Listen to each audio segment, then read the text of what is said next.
Qalın qay saxlayıb adın nədir demişəm. Şəxsiyyət vəsiqəm var da, şəxsiyyət deyib Seyid sən demişəm, hə. Deyib Cəddivə qurban olub gələ. Mən də demişəm Allah canını sağ eləsin. Çox sağ ol, hörmət elədim. O bir misal var, deyir ki, yaxşı Seyid özünə görə, pis Seyid Cəddinə görə. Cəddə baba deməkdir. Bismillahirrahmanirrahim.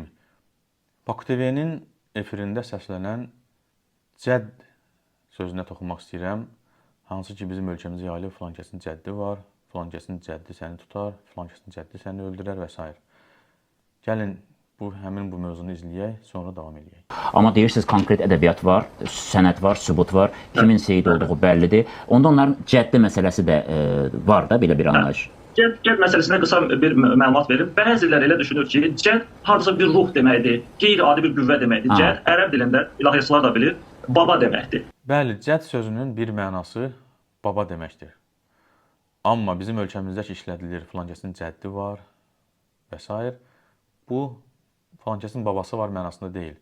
Filan kəsin gücü var, qüvvəsi var, qüdrəti var, əzəməti var deməkdir. Əziz izləyicilər, gəlin Quran-ı Kərimdə Uca Allahın işlətdiyi cədd sözünə nəzər salaq. Belə ki, bütün dünyaya göndərilən Məhəmməd Peyğəmbər sallallahu aleyhi və səlləm həm insanlara Peyğəmbər göndərilmişdir, həm də cinlərə. O vaxt ki, cinlər də Quran-ı Kərimi dinləyib, ona valih olub, ona vurulurlar və gedib öz qövmlərinə belə deyirlər. İnnə səmi'nə Qur'anən əcəbə. Biz çox heyrətamiz bir Quran eşitdik. Yəhdi ilə rüşdi fəəmənnə bih və lən nüşrikə bi Rabbinə əhədə. O doğru yolu göstərir, biz ona iman gətirdik və biz heç vaxt heç kəsi Rəbbimizə şərik qoşmayacaq. Və ənəhu təalə cəddu Rabbinə məttəxədə sahibətən və lə vələdə. Həqiqətən Rəbbimizin cəddi, yəni əzəməti çox ucadır. O özünə nə bir zövcə, nə də bir övlad götürmüşdür. Cin surəsi və bu cədd sözü 3-cü ayədə keçir. Cin surəsi 3-cü ayə. Həmçinin hədislərdə də cədd sözü qeyd olunmuşdur. Misal üçün, biz müsəlmanlar namaza başlayan zaman elə ilk oxuduğumuz zikirdə, duada deyirik ki, və təalə cəddukə. Uca Allaha xitab edərək deyirik ki, sənin əzəmətin ucadır. Və həmçinin namazdan sonra da, bitirəndən sonra namazı, bəzi zikirlər var ki, onu edirik. Həmin sözlərin içində də həmçinin deyirik ki, وَلَا يَنْفَعُ ذَا الْجَدِّ مِنْكَ الْجَدِّ. Zənginin zənginliyi sənin yanında heç bir fayda verməz. Yəni, burada zəngin demək mənası verir, cədd. Qüvvətlinin qüvvəti və s. deyə bilərik. Əzəmətli olan əzəməti, misal üçün, sənin yanında heç bir fayda verməz. Çünki insanın zənginliyi, qüvvəsi, güclülüyü olmağı Uca Allah yanında heç bir şey dəyişmir. Yalnız insanın salih əməlidir ki, Uca Allahın yanında dəyər, qiyməti vardır. Əlbəttə ki, bizdə insanlar, filan kəsin cəddi var, adətən Peyğəmbərimizin sallallahu aleyhi və səlləm nəslinə, yəni seyid olana deyirlər. Belə deyək ki, əhl-i beytdən olana deyirlər. Yəni, Peyğəmbərimizin nəslindən gələn insanlara seyid deyirlər, onun cəddi var deyirlər. Sözsüz ki, bu Elşad Miri əhl-i beyt anlayışını, əhl-i beytin fəziləti anlayışını, əhl-i beyti sevmək və s. anlayışını qəbul etmir. Əlbəttə ki, bu İslamda məlum olan bir məsələdir ki, İslamın vacibatındandır əhl-i beyti sevmək, onlara hörmət etmək və s. Mən də Uca Allahın izni ilə 250 səhifəlik əhl-i beytin fəziləti haqqında kitab yazmışam. Lakin hələ tamamlamamışam. İnşallah ki, Uca Allah da kömək olar. Bunu tamamlayıb işıq üzünə çıxardarıq Allahın izni ilə. Əhl-i beyt haqqında olan dini dəlilləri qoyaq qırağa. Biz əgər görsək ki, Nizami Gəncəvi misal üçün sevdiyimiz bir şairdir, onun nəslindən olan bir kəs, sübutla bir kəs vardır. Biz əlbəttə ki, fitri olaraq bu insana hörmətimiz artar, bu insana rəğbətimiz artar. Xüsusən də bu insan salih və gözəl insan olarsa. Belə təqdirdə, əgər biz doğrudan da sübutu ilə bilsək ki, filan kəs Məhəmməd Peyğəmbər sallallahu aleyhi və səlləm nəslindəndir, yəni indi seyid deyirik, əlbəttə ki, bizim ona sevgimiz 1000 qat daha da çox artmalıdır və artar da. Bu fitri bir istəkdir. Xüsusilə ki, dediyim kimi, dini dəlilləri qırağa qoysaq belə.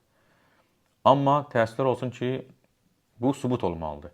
Bizim ölkəmizin bəzi regionları var ki, maşallah olsun, demək olar ki, yarısı Seyiddir, Peyğəmbər nəsildir. Amma soruşanda ki, sən ərəbsən, deyir, yox, ərəb deyiləm, məsələn, falan millətdənəm. Deyirsən, bəs yaxşı, sən Seyidsənsə, Peyğəmbər nəsilsənsə, ərəb olmalısan. Yaxud ərəb olduğun sübut olsa belə, sən Peyğəmbərimizin sallallahu aleyhi və səlləm nəslindən olduğunu sübut eləməlisən. Boş bir iddia ilə mən Peyğəmbər nəsliyəm, Seyidəm demək doğru deyil. Və xüsusən də ki, hətta sübut olunsa ki, bu Seyiddir, Peyğəmbər nəslindəndir. Əlbəttə ki, əməli salihdirsə, şərtdir bu. Ola bilər ki, insan hansısa bir Peyğəmbərin nəslindən olar, amma həyatı, əməli, ibadəti yoxdur, salihliyi yoxdur.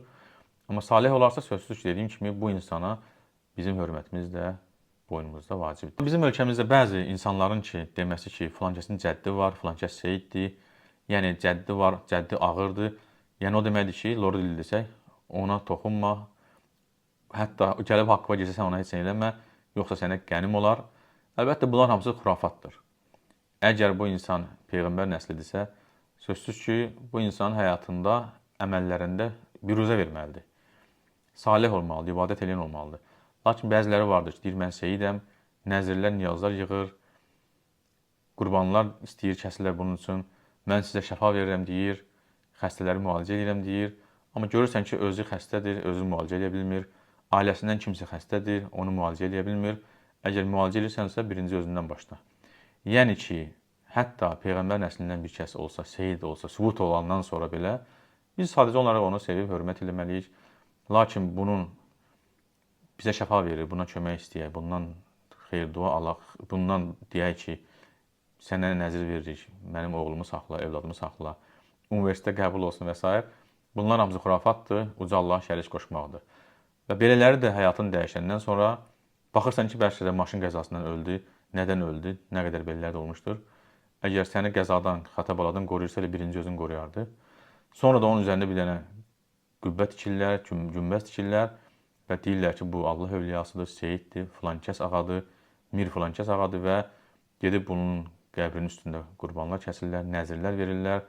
Əlbəttə ki, bunlar hamısı dinimizdə qadağandır.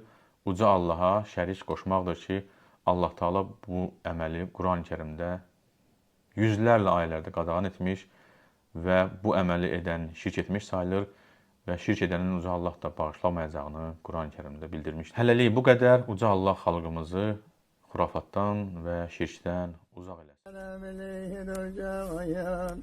آله زيا من دون الهدني يورن الرحمن الرنون ولا ينقذونيا إن إذا لهزل للمبيني النعم يا بربه والمهل النخل الجنة قال هي علينا قوم يا